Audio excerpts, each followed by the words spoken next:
salaamaaleykum monsieur le maire. maaleykum salaam. ñu ngi lay nuyu di la am mbégte di la dalal ci suñu concept bi nga xam ne mooy luy député moom mooy émission bi nga xam ne journal dik.com moom da koy def par rapport aux candidats yi nga xam ne dañu leen investir ci législature yi donc ñu dalal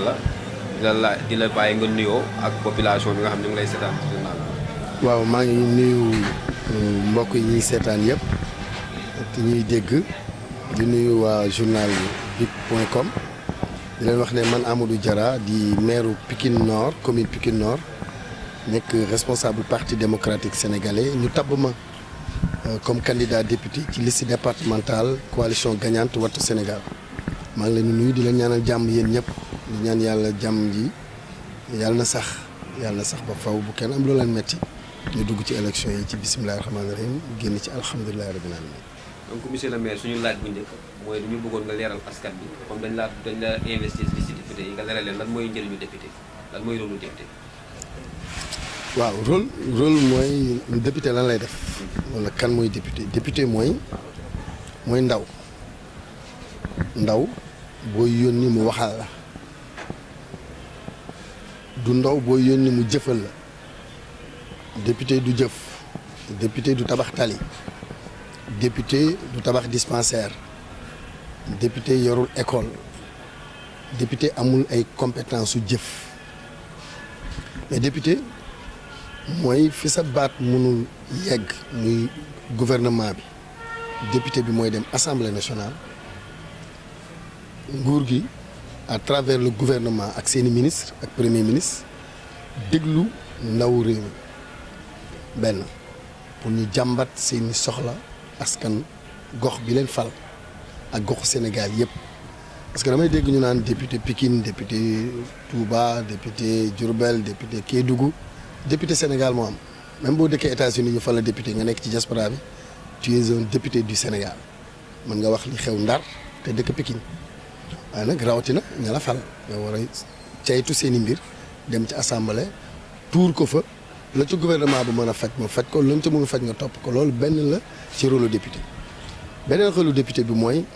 autorisation lay joxe ci koom-koomu askan bi ngir gouvernement bi di ko mën a utiliser koom-koomu askan bi yëpp dañ koy tënk ci document bu tudd budget tant que député yi toogal askan bi woote wuñ ko nee la may nañ la ren nga def lii ci par exemple ci chemin de fer lii nga def ko ci tabax monument de la renaissance lii may nañ la nga tabax centre Diamniadio lii may nañ la nga tabax hôpital Dalal Jàmm lii may nañ la nga def ko ci université yi tant que député yi woote wuñ ko gouvernement amul sañ-sañ koppar googu mu jël ko donc gouvernement bi mooy defar projet de budget pour Sénégal gi yëpp indil ko député yi ñu xool ñoom wax ci seen xalaat donc rôle législation la aussi maanaam wote ay loi président de la République bu bëggee def dara da koy def loi muy projet de loi mu indi ko assemblée nationale député yi xool li mu bëgg a def lan la ñuy organiser élection tey couvre-feu bu waroon am wala ñu war a dem guerre ak beneen dëkk ñaanu ma ko yàlla président amul sañ-sañ yeewu rek ne aywa nañ leen dem déedéet day wax dañu bëgg a dem jaarale ko assemblée ngir askan bi wax ci seen xalaat comme mënoo fëgg buntu kër bu ne député yi ñoom ñooy les représentants du peuple loolu mooy beneen fonction bu député war a def beneen bu mujj bi mooy fonction de représentation tey day rafet askan bi daje woo seen député mu ñëw toog déglu leen loolu mooy la fonction de représentation donc su ma ko doon tënk ci tubaab am fonction de législation fonction contrôle de l'action budgétaire de l'action de l'État du gouvernement ak fonction de représentation ñett yooyu fonction la yi nga xamante ne moom la ñu jox député. kon bu ñu la dégloo monsieur le maire ça veut dire que leeral nga ñu fonction yi nga xam ne moom la député am ci kaw loolu duñ la tey ji ban bilan nga mën a tirer ci 12e législature yi nga xam ni génn nañ fi ndax ñoom réellement seen fonction de député boobu matale nañ. waaw benn moom motale nañ ko benn mooy lu gouvernement bi indi ci wàllu budget wala ci projet de loi ñu woteel ko boobu moom législature bi majorité ba fa nekk woteel nañ leen ko motal nañ ko sëkk bu Macky Sall indee projet nu munti mel dañ koy voté coow di jib acte 3 de la décentralisation ba ñu ne màggal des na ñaari fan lañ ko jugal voté ko loi yu bëri dañ ko patamee ba ci loi bu mujj bi ñu doon changé di wax ne carte d'identité élection yi mën nga dem jëli 45 bulletins tànn ci juróom bu la neexee. kon est-ce que jàppoon ni woon député yi ay député wu majoritaire la ñu woon au détriment de la population. député exécutif bi waaw mooy le gouvernement donc la majorité présidentielle yeneen fonction yi muy fonction de contrôle de l'action du gouvernement amu ci benn maa ngi ci ak ren politique bi maa ngi koy déglu mais fàttali ni man nekkoon naa député à l'Assemblée nationale ci 11e législature bi nekkoon rapporteur de la commission des lois xam naa luy donc liggéeyu député te maa ngi koy suivre lu ma neex la lay xew Assemblée nationale même bu ma fa nekkatul dama ci suivre comme ni ngeen suivre politique mais taxawaayu contrôle de l'action de l'exécutif amul gis nga route Fatick Kaolack ba tey mosoo dégg ñu def ci enquête mbiru pétrole bi mosoo dégg ñu wax ci enquête mbiru miinu Sénégal mosoo dégg ñu wax ci gaz bi mosoo dégg député yi wax ci scandale yi ñu fi dégg yëpp ArcelorMittal mosoo dégg ñu wax ci député yi daal seen yoon nekkul ci yooyu donc loolu ça veut dire contrôler wuñ du ñu def ay questions orales directement ou ay questions écrites les questions au gouvernement mooy premier ministre délégation bi muy jiite ñu ñëw déggoo ak askan bi questions yi ni ñu ko formaté baaxul boo demee en France tu vois da ngay gis lu xew ci saa si la ñuy woo premier ministre muy Emmanuel Valls jamonoom tey taxaw nii ministre yi nekk ci ginnaaw en direct nga poser question bu la neex mais Sénégal rek laa gis assemblée bi nga xam te ne daf mel ni dañuy jouer film théâtre premier ministre buy ñëw ànd ak ay ministre am day wax assemblée nationale préparer leen ma question yi ngeen indi ko ñu préparer ko indi ko député yi gouvernement bi xool yow bu ñu demee yaay tontu ci lii waxal lii yow bu ñu demee yaay tontu lii waxal lii ba pare ñëw toog bu ñu egsee en différé la maanaam mbir mi def nañ ko ba pare. donc monsieur le maire mun nañ jàpp ni woon yow daal sa gis-gis ci les 12e législative bi mooy c'était mécanique. non c'est majorité mécanique la ñuy appliqué gis ngeen li fi xew yëpp maa ngi fàttaliku jamonoy premier ministre Abdoul Mbaye ba ñuy def motion de censure à l'action du gouvernement mais keroog Moustapha Niasse président assemblée nationale da doon tagg le premier ministre alors que l'assemblée nationale dafa war a poser ay questions laaj gouvernement bi premier ministre jiite politique déclaration de politique générale ñu xam ñu ne motion de censure ñu war a indi ay arguments en bonne démocratie bàyyi nit ñi exprimer wu mais ay xeex fa am premier ministre boobu sax Abdoul Mbaye mii tey mais lu mu waxul député PDS yi jamono jooju ñoom Omar Sarr ñoom Modou Diagne Fada mais kenn xamul lan la tey génn na gis nga moom it moo ngi ci opposition bi par exemple projet TER bi yaa ngi dégg ñaata milliards la presque jege na 1000 milliards ci li ñuy nëbb li ñuy déclaré génn wàll gi la mais jaarul assemblée nationale pour ñu voter ko affaire ArcelorMittal li ci gënoon a garaaw il a fallu que le président Ablaye Wade di jóge Versailles ñu teer ko mu ñëw def nga meeting daal di koy ne tëll Aly Ngouille Ndiaye doog a def projet de loi pour 75 milliards yi mu dugal ko ci budget assemblée nationale sous forme de loi de finances rectificative alors kon bu ñu ko waxul woon dañ koy miixaale non est-ce que beneen bi bu mujj bi mooy la fonction de représentation man am na benn groupe WhatsApp bu ma bokk waa Pikine ñuy laaj vraiment ay intellectuels ñuy laaj ñan ñoo doon député Pikine yi dañoo wax dañuy xool léegi candidat yëpp ñu leen di wax invité ci groupe bi ñu wax seen projet ca débat boobu nit ñi di poser question kan moo ñu mën a wax yéen juróom benn député la Pikine amoon man lañ mujj woon ne ma duggal pour dimbale ñu ci parce que xamuñu leen donc la fonction de représentation gisuñu leen dégg naa barki démb ñu doon grève de la faim fii mais maire yi ñoo dem taxawu leen alors que représentant peuple bi ñoo waroon dem yéen lan ngeen di grève ñu ne dañoo ameel lii ku leen ko ameel nguur gi fayu leen lan la ñu wax député askan bi ca ñoo ñuy grève ak fañ koy defee dem question orale woo ministre bi ñëw ne ko wax ñu la xew comme ñun ba ñuy nekk député ni ñu ko defoon xuy xamej bi ba bëri Samuel Sarr bokk suñu gouvernement dañ ko woo assemblée nationale presque 20 heures de temps ñu teg ko affaire mbënd bi je me rappelle le ministre de l'intérieur Bekay Diop ak Omar Sarr mi yoroon affaire mbënd bi plan Jaxaay mais dañ leen a tàcc assemblée nationale donc loolu mooy rôle député mais bii nii xaw ma dañ leen a formé wul xaw ma dañoo bëgg seen président ba mu ëpp xaw ma dañu politique ba mu ëpp mais rupture bi ñu doon wax ba ñu jëlee fi suñu bos indi seen bos sénégalais koo laaj da lay wax ne seen bii moo ngi yées bi ñu fi jëlee moo tax ñun ñu ñëw taxawaat pour que sénégalais yooyu doon rëccu occasion ngi ñu indiwaat ñi ñu doon wax ne rupture amul wala ñu def lu leen neex de toute façon ñoom ñooy arbitré dimanche. donc monsieur le maire bu ñu la dégloo ñëpp Sénégal yëpp xam nañ ni 11e législature bi nekkoon nga ci jóge ci ñëw ci 12e législature bi de bokkoo si nga bëgg a aspirer bokk ci bii di ñëw léegi est-ce que mu doon fàttali askan bi rek benn question orale wala benn projet de loi bu nga xamante ni jege woon na ci yow wala ci sa groupe parlementaire nga défendre ko ba tey ji askan bi gisoon ci seen bopp. waaw bi ma ciy njëkk a wax mooy te daf ma ñor te loolu ba tey gisuma xëy na sax journal big.com waxu ci mooy OGM xam nga OGM les organismes génétiquement modifiés loolu lu ko gën a garaaw amu ci xam nga biir dafa sensible ci wàllu mbéy agriculteurs yi dañ ñoo seet si woon assemblée nationale nee ñu yëg nañ ni ay multinationales yor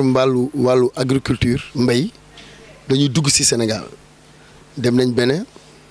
dem nañ Burkina Faso wote nañ ay lois yi xamante ne ñooñu dinañ dugg ci bokk ci mbéy mi mais ñoom produits yi ñuy béyee dañ ciy def ay produits chimiques yi nga xamante ne doomu tabante bi bu la neexee ñu ëpp lii ma yor bu fekkee ni ji nga tool bi ci ay simili yu ndaw mën nañ fi ji mu ñor màgg ñu witt ko yóbbu jiwaat parce que dañ ciy def ay affaires yu kéemtaane yi nga xamante ne yàlla bindeewu ko woon noonu d'abord ci suuf soosu mën na indi ay conséquences environnementales ca lekk ba ñoom seen yoon nekku ci yi nga déggoon ñu naan wax ay ceebu chinois yi nga xam ne kawsulaak boo ko danqee day bondeeg loolu mooy organisme génétiquement modifié yi ñu def dañ koy def ci ceeb dañ koy def ci xaal dañ koy def ci mango dañ koy def ci fruits yëpp dañ koy def ci wàllu mbéy ba ci gerte beeg yooyu nga gis mu rafet day taaru mais baaxul lam lay loral mën na sax wàññi say at mën na indi AVC yi alors comme Sénégal amul ay wàllu laboratoire yu waroon a mën a gëstu loolu balaa député yi di wote man ak juróomi député ñuy juróom-benn ci jamonoy Ablaye Wade ñoo toog bañ ko mu jàll xeex ko ba ñu xuloo ci ba ñu woo ñu pale président groupe parlementaire convoqué ñu kaay leen yéen ñi ngeen di def lan la ñun ñu leen wóoluwu leen xëy na ay lobbying ñoo ko fi bëgg a jàllale waaye lii béykatu Sénégal yi nanguwuñ ko ñu nit député yi amuñu ci xel bu leer xam-xam ak màcc bu ñu war a am amuñu ko ci pour mun a wax loi bi dañ koy wote wala déet ñu xeex ko ba mu jeex loolu loi bi nga xamante ne ñoo ko wax man projet de loi bi nga xamante ne maa ko proposition de loi bi nga xamante ne porté war naa ko plutôt amendement la mooy ba ñuy wa jiixi jaaxa naan Ablaye Wade dafay bëgg a teg Karim doomam man leen mënul nekk parce que doomam du président Sénat du président assemblée nationale nan la ko fiy remplacer même bu gañewaatee élection yi tant que doomam nekkul président Sénat du mën a nekk te bu ñuy def ticket présidentiel bu ñu nee candidat bi Abdoulaye Wade la vice président bi Karim Wade la Sénégalais yi duñ ko wote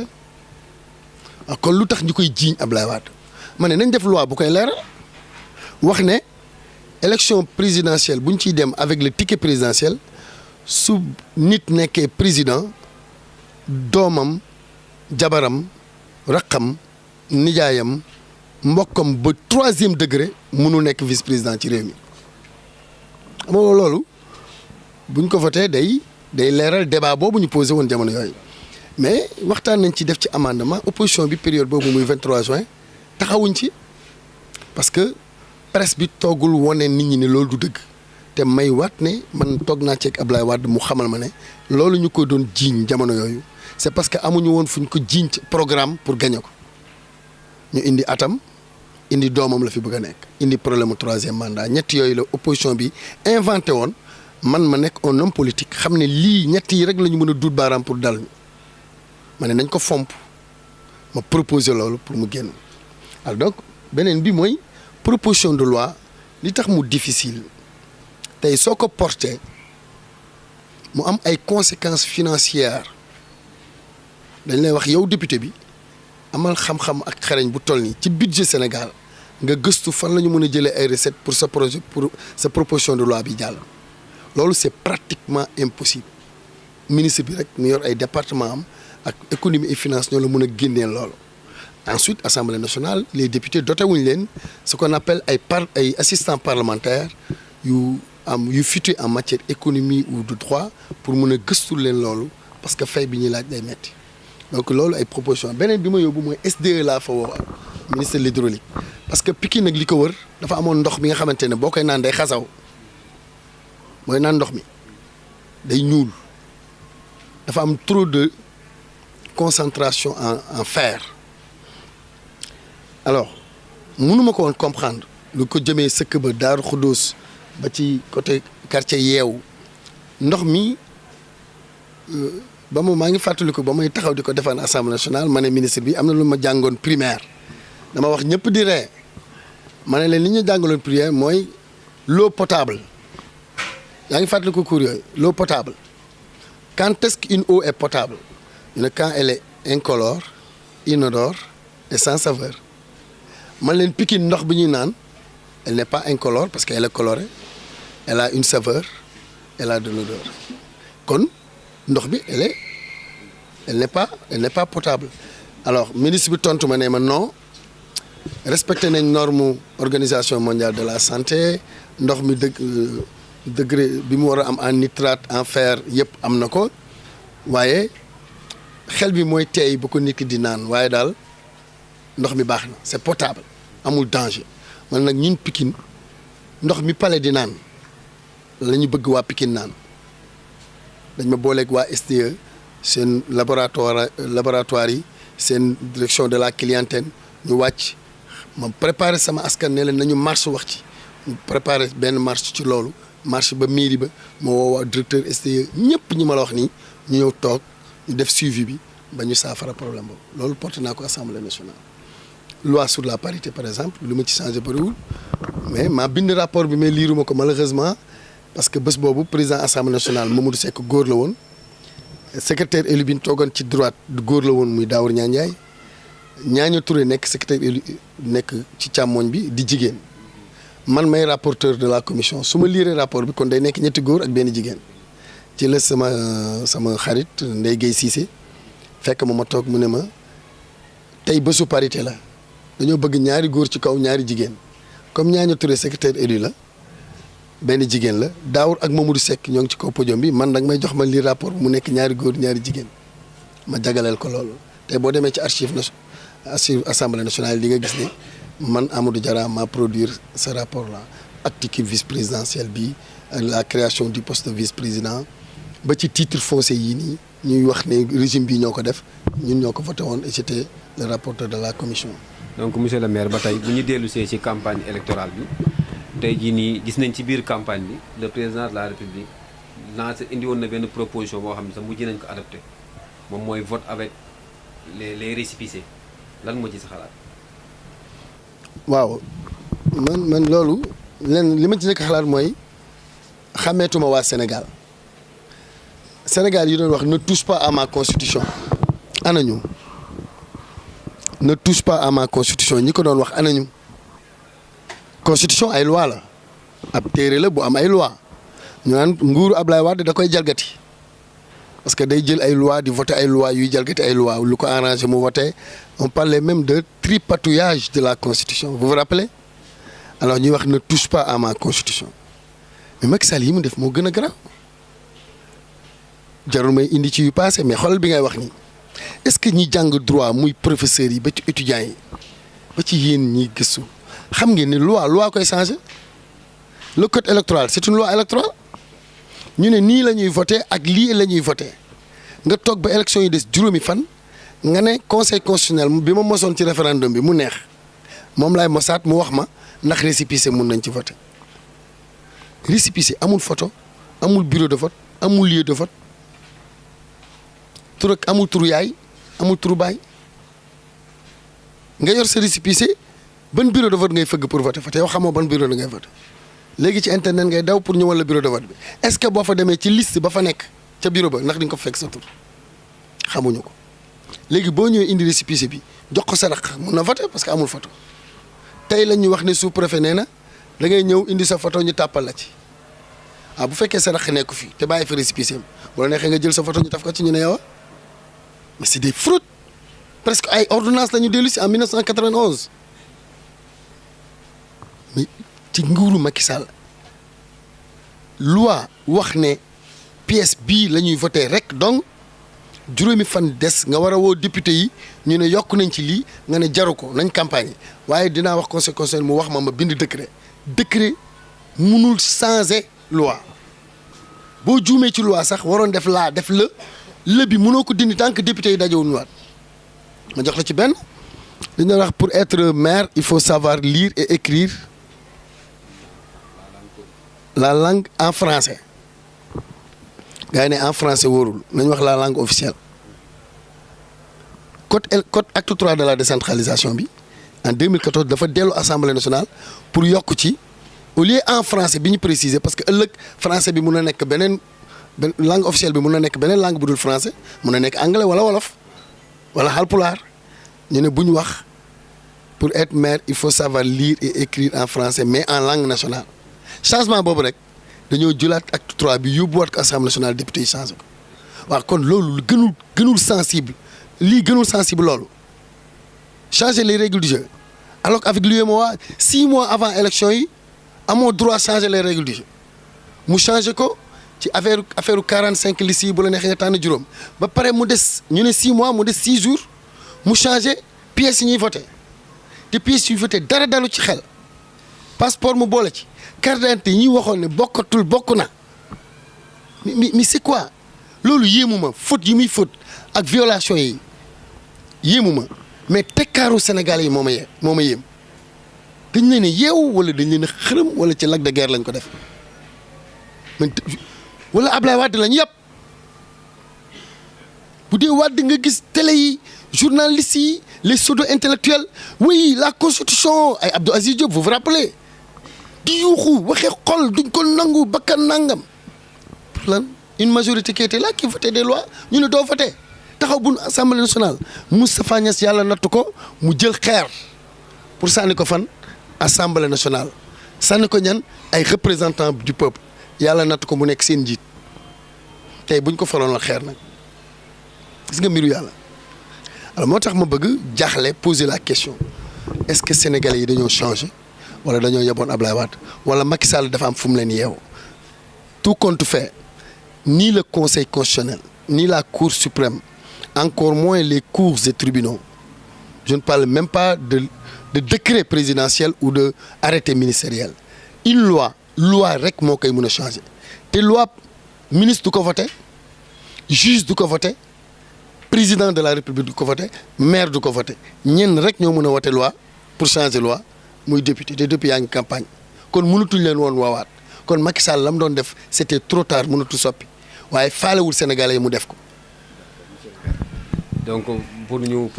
suñ ñëwaatee rek ci campagne électorale bi ñëpp xam nañ ni 14 régions Sénégal yi amoo fenn fooy dem ne monsieur le maire Amadou Diarra xamuñu ko donc bu ñu demee ba sa ancien camarade de parti def ay attaques ci yow te dégguñ ñun biig ba léegi dégguñ sa réaction dañ bëggoon xam tey ban réaction nga ciy am. muy mbiru Pape Samba Mboup bi waaw xam nga Pape Samba Mboup loolu wax naa ci yenn rajo yi bind naa ci sama page Facebook ab tontu xëy na liiru leen ko mais dama ciy tontu li ma wax ci rajo yi rek bon vraiment Pape Samba Mboup day fen mooy fen mooy kàcc quoi day maanaam bugguma nekk fi di sol ay gants xam nga fen mooy wax la ca gannaaw dëgg Pape Samba Mboup mérité wul ma koy wax dafa wax la ca gannaaw dëgg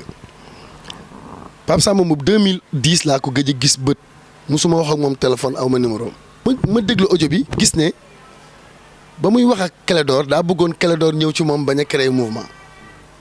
Clédor deful dara da ko toog rek déglu mu naan kuñ kaay ma dikkee ci ñoo ànd ak ñun ay dem Mbodj mooy jiite liste bi Mamadou Lamine Dramé ca Casamance Massaly ci Thiès ma dikkee ñaa même le maire te loolu moo ma neex ci wax ji maanaam dafa mel ni rek nga naan ngay wax làmb ji ba mu yàgg di lim ngay lim ay yaawu jaal ay Papa Sow ay Ama Baldé ba mu yàgg rek nga ne ak Yékini. kan mooy Yékini bi. man même le maire xoolal rek li ma la wax même le maire Amadou Diarra ñun la àndal Clédor ne ko ah bon. dëgg yaa Yékini nag monsieur le maire. gis nga Clédor ne ko tudd na Madické waxul tudd na Aïda Mbodj waxul tudd na Marcelo mais ba mu ne même le maire Amadou Diarra da ko ne ah bon sama raq galotaal daf ma ne abawu Clédor boobu tëb na ah bon mu ne Pape Samba bu mu ne ko ah oui mu ne ma Galotaal mooy wax de mu ne ma ah oui bi ànd naag tànk bu jóg ma ne ko nan mu ne ma ah oui alors donc ça veut dire quoi ça veut dire Amadou Diarra ku ko amoon ci sa liste mbër nga te bés bu ma bokkoon seen liste ñu am buzz alors moo tax Farba comme rejeté naa ko te peut-être leeralul Pape Samba te Pape Samba moo ngi appâté Clédor il faut mu tuddal ko ay ponkal xam nga waxu ko yow waxu ko caméraman bi waaw mais waxu ko maa la gën a ponkal alors donc Amadou Diarra la ko wax te Pikine boobu dina ay ponkal mais man la ci tànn pour wax Clédor ku mel noonu bokk na mais ay fen la parce que bu vérifié woon dina xam ne Farba ba ma waxee dama ko tegaat ci àndam moo tax may féliciter Clédor Sène ci moment bii audio bi mu génnee am na ku ma wax sax ne su mënoon effacer tur yi da koy effacer ma ne ko xibaar bi na ko bàyyi parce que man buzz la ma may wane na ci juróomi ponkal yi mu tudd ca laa bokk man nag dama yaakaaroon nawetaan laa nekk ci politique ndekete léegi maa ngi ci championnat. donc monsieur le maire boo ñu seetloo campagne électorale bëri na violence lu ci sa xalaat. ah oui une violence que je déplore mais di féliciter en tout cas Pikine waa Pikine dañ leen yàgg yekk ci violence mais en tout cas Pikine Nord campagne bu civilisée la ñu am gis nga mbii bi ak circulation bi sama buntu kër caravane bu tàllal tali bi da ngay jàdd fii pour provoquer boo rombee ñu tàccu la nga dem élection dem ñu gagné la sama buntu kër bii meeting nañ fi élection fii meeting fi wax fi lu nekk provoqué lu nekk ñun ñu toog fii di seetaan ci buntu kër gi ñun yéeg ci kaw terrasse bi di leen seetaan élection jot ñu gagné leen sama njaboot dama leen wax toujours ci campagne bi ku leen dëgg baal ko et puis da leen ree di happy parce que yàlla teraangam du ko def ci xol bu xat yaatal leen seen xol c'est le mot d'ordre ñoom ñëpp loolu laa leen wax moo tax Pikine dama leen di féliciter barki démb député APR bi nekk tali bu mag dama romb ba buntu këram xale yi yor micro bi ma nekk ci caravane bi yëkkati samay loxo ci kaw oto bi ma dégg xale yi yor micro yi di sànni xeer di ko wax lu mel ni xeme ma ne chauffeur bi taxawal mu taxaw ma ne indi leen micro bi ñu indi micro bi ma ne maa ngi nuyu sama jigéen Sala Corera dafa naa Corera la waaw Salamata Corera maa ngi koy nuyu di ko ñaanal bonne chance rek mu ni tëll waa këram di tàcc ma ne ko kaay am ñu dendoo moo naan ko bañal mu waaxu taseeg man ma taxaw ci oto bi sëgg jox ko micro bi ne ko waxal mu wax ba daaneel ne nag maa ngi ñaan yàlla Benno Bokk Yaakaar gañe leen ma gëstu dégguma kenn ko wax amin ma taal sama oto dem ma yegg ci Ndey Jaw sama jigéen moom moo ngi ci gaajo ma seen jëkkër ji Mansour taxaw ci kaw ma ne ko Mansour xam naa ne Ndey Jaw dem na campagne bu ñëwee nuyul ma ko ne ko maa ngi koy nuyu loolu mooy gentleman agreement loolu mooy élégance politique et puis loolu mooy représentant du peuple pas la violence ñun waruñu nekk ay Congo Afrique du Sud reyante nit ku ñuul taal bomb mënuñu bëgg askan bi bëgg leen toogal ñu ñuy jox teraanga di ñu jox ay oto di ñu fay xaalis askan boobu ñu leen di teg fitna man bëgguma loolu soo ko naree amee loolu bañ ko am sax moo gën moo tax violence bi c'est vraiment à déplorer surtout Dakar la xewee entre listu Khalifa Sall ak listu Macky Sall bon c'est vraiment déplorable en tout cas yàlla musal nañ ci ba fii yàlla na continuer diñ ci musal foofu nag laa wax ne xëy na fi ñu tëj Sénégalais yi bokk na ci mais nañu yegg ci ba élection yi ki leen wisal wala mus xoromal leen na fexe ba jàmm di am parce que Sénégalais yi seen bakkan bi poste député jaru ko. monsieur le maire looy tàggoo. bon yaa ngi may tàggaloo ci émission bi te waxuma man su ma demee député yéen proposition de loi laay proposé askan bi gis nga journaliste yi indi nga ci coow yi indi nga ci rôle lu député te man mii dem député bëgg ñu fal ma bëgg ñu woteel ma léegi ci bu gàtt rek nga tënkal may nañ nga tënkal ñu ko ci bu gàtt rek. ma tënk alors man maay député anti stress zéro stress parce que famille yi laa bëgg a dindi seen stress te li leen di stress lu ci ëpp mooy facture courant ndox bu ñu leen ko indilee bu tabaski jege see ak tabaski korité Noël ak Pâques waaw ba ci ouverture mais xam nga yi fête la yi rentrée scolaire la mais bi fête la xale yooyu ngay tubb wax ouverture dañ leen di wut a jëndal yére borom kër gi xar ci boppam xaru jabaram xar ba nu muy toll cher na seerul yére xale yi facture courant bi nag moom it directeur clientèle bi moo ngi naan nañ ko dem faye ko askan bi balaa ñuy passer ci tabaski bi c'est injuste. France jamonoy hiver soo fayul sa gaz kenn du la coupé soo fayul sa location kenn du la génnee ci mbedd mi parce que dañuy respecter l'humain kooku dama bëgg porter une loi Amadou Diarra une proposition de loi Amadou Diarra période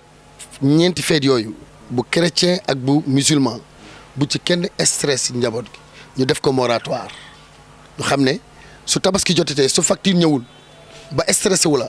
nga ñaanal Amadou Diarra nga ne bu dul woon Diarra kon heure bi ñoo ngi ci leneen beneen bi may jeexal mooy téléphone am na yéen a ngi journal big.com vous utilisez l'internet mais c'est cher au Sénégal France Télécom continue à nous coloniser elle nous pompe l'air 200 milliards de bénéfices pour un million d'abonnés ba ma ci waxtaanee ak sama voyage bi passé benn tubaab sama benn partenaire muy dosé ma ne ko mais comment tu peux l'expliquer mu ne parce que yeewoogu leen Afrique bés boo leen yeewoo di ngeen kaas seen droit ba loolu ñuy dindi ci yéen dellu ci yéen maam sama benn xarit chauffeur la États-Unis la nekk bés bu nekk moo ngi ci WhatsApp buy dawal day nekk ci WhatsApp ma ne ko mais yow crédit bi xanaa yow oto nga nekk waroo am wifi mu ne ma non ñun fii États-Unis boo jëndee puce rek am nga net c'est gratuit mais c'est parce que nguur googu respecté nañ seen i Amérique seen doom américain ñun Sénégal kañ la ñuy jóg député yi dem assemblée nationale wax France Télécom ak Sonatel li ngeen di tibb ci ñun xadi étudiants yi di wuti paas nit ñi di wër wifi fu nekk gauche ak droite wala nga koy fay muy cher nañ ko delloowaat askan bi alors askan bi la ñuy pompé bés bu ñu jógoon nag fekk guux nañ ci ba doyal dañ ñu koy delloo noonu la Macky Sall def ci gaz bi ci gaz yi ñuy jaay ak pétrole bi ak essence bi dafa falu 2012 rek affaire yi wàcc prix pétrole bi baril bi wàcc 2012 mu ne tekk waroon ko wàññi mu ne tekk comme waxaguñ 2013 mu ne tekk 2014 mu ne tekk 2015 mu ne tekk 2016 mu ne tekk ba ñu jub 2017 mu ne wàññi naa essence bi wàññi naa gaz bi déedéet la mu bokkoon te waroon ko wàññi te wàññiwu ko loolu la am lu mu ci comp delloo ñu ko ndax ñoo ngi jëm élection na Sénégal yeewu man façon contrôle boobu nag laa bëgg nekk un député xam moo rôle de contrôle de l'action du gouvernement la dépense publique ma koy topp ministre bu ñu jox projet ma dem fa wàcc fa def sama enquête ba pare di porte ay lois yi nga xamante ne suñ ko voté askan bi fu ñu toog dinañ gis seen bopp mais du ma voté ay loi ci location bi nga xamante ne dañuy dàq nit ñi seen kër pour que yeneen locataire propriétaire di leen góolu yokk prix bi da ngay dëkk ci location bëgg a tuxu mais da ngay tiit parce que xam nga ne fii li nga fiy fay soo génnee dañ koy yokkaat balaa ngay dem feneen loolu nag loi rek moo ko mën a indiwaat te ñun ñooy les députés du peuple ñun ñooy les députés anti-stress voté leen la liste coalition gagnante Wattu Sénégal ñu am majorité à Pikine di ngeen gis député dootu leen ko gisati incha allah merci beaucoup.